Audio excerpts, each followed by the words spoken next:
A career, especially a truly great career, is a journey. And this man's very public journey into your living room was set into motion long before the man even knew enough to dream. I had a very good teacher when I was a junior in high school, and she got me interested in debate, and I didn't even know what the heck it was. But she said, come on in here, you can learn about this. And I walked in there, and these people were, they're making a point, and they're just beautifully speaking, and I was like, wow, that's cool. And it didn't have anything to do with TV. It was just how eloquent are you? Can you make an argument? Can you take a bunch of information and drill it down to where an average person can understand what the heck you're talking about? The journey begins with an arrival at KOMO television. It was 1974. Steve Poole was still in college. It was kind of serendipity. It just happened to be from somebody that my mom knew and put me on that. It was a program called Action Inner City. And I got a chance to interview people, and it wasn't something that, I think they put it on like at 3:30 in the morning or something, Today's show is about a remarkable documentary on blacks in the Northwest. It aired on KOMO, but it wasn't produced by KOMO. Someone in the building, though, thought he had potential, and so they hired him on at KOMO as a trainee. I, at first, really couldn't believe it. I'm a little black kid from South Seattle, Head looked like a milk dud. I mean, I was not. You can't say that. Maybe you may cut that out. But I'll put it this I'm not way. cutting anything. Well, let's just say I wasn't a matinee idol. I didn't even think. First of all, I thought I was too ugly to be on TV. It's still debatable. Well, I changed a little bit. This is all real now, man. Ain't no plastic in here. I know people say, God, you never age. Oh, yes, I do. Don't go away. We'll be back with more Window in just a moment. He worked on a show called Window. He did some news reporting. He was the weekend sports guy for a time. UCLA Bruins won the Pac-10 track and field title today at Husky Stadium. There was something there, all right, a skill set. He had a way about him. It was just a matter of him finding a fit, and then the fit found him. Here you are, right in this area, and there's one little rascal here. It was at the time when Ray Ramsey was about to retire. They hadn't found anybody else to do it, and I think it really was a case where they said, I have Poole do it for a couple days while we're looking around, And I got up there and I did. I said, God, this is kind of cool. And here is a young gentleman to watch, that Stephen, because he's marvelous. He went back to school, a crash course in weather from UW climate guru Cliff Mass. I mean, he picked up weather, several years of meteorology very, very quickly. Well, obviously it worked because he liked it and it liked him, and the rest, like they say, is history.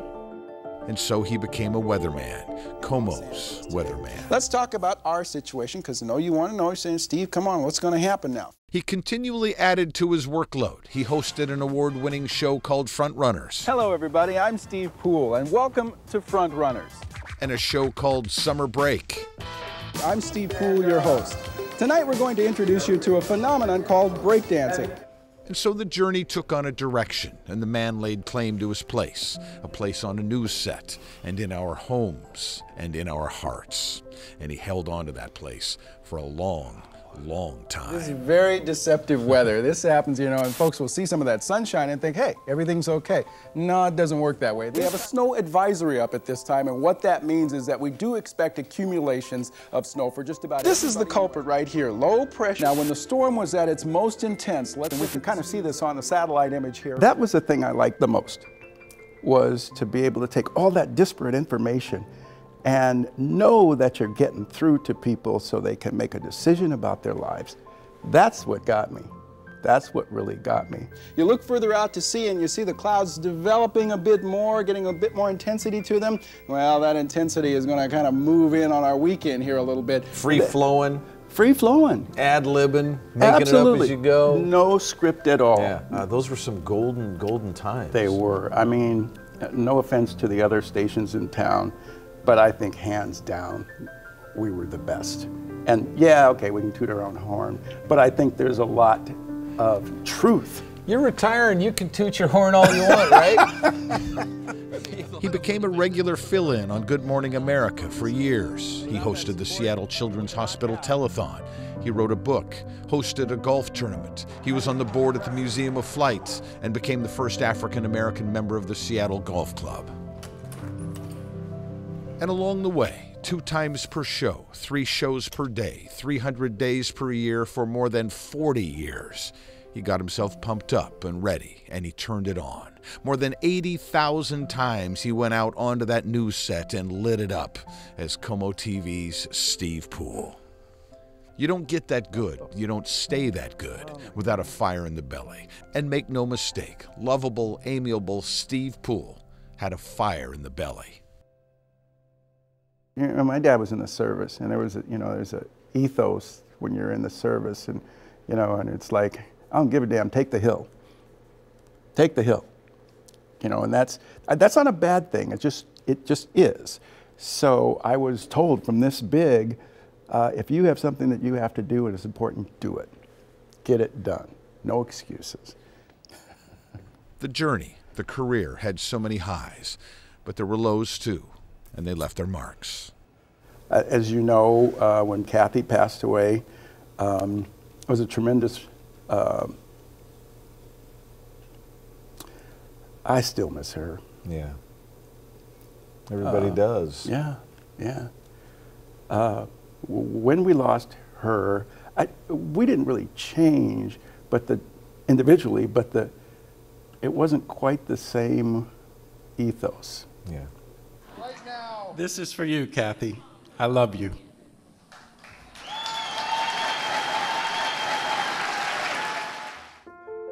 Somewhere along the journey, the man, the weatherman, the friend and co-worker passed over into a different arena, a place where introductions are unnecessary, where strangers accept him like family, where his celebrity was such that he somehow belonged to everyone. The weatherman became a Seattle icon. I'd say 99.9% of the things that I was able to do here was so far, so hugely more than I ever dreamed in my wildest dream. Really, to be able to do this business and to be able to be successful with it, I'm really proud of that. Went after your prostate cancer. Prostate cancer took him off the air for a time. It's gone now, but it changed him, left another mark. But, it clarifies. It clarifies what the heck is really important here, And I've done so much for so many other people, and I enjoyed it. But I think, geez, I gotta take care of myself now.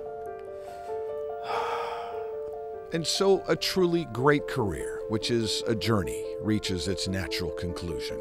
And a graceful, generous, decent man, a friend who's danced on the high wire in front of a green screen for more than 40 years, visits one more time and then exits so that he might write his second act, so that the beautiful journey might continue.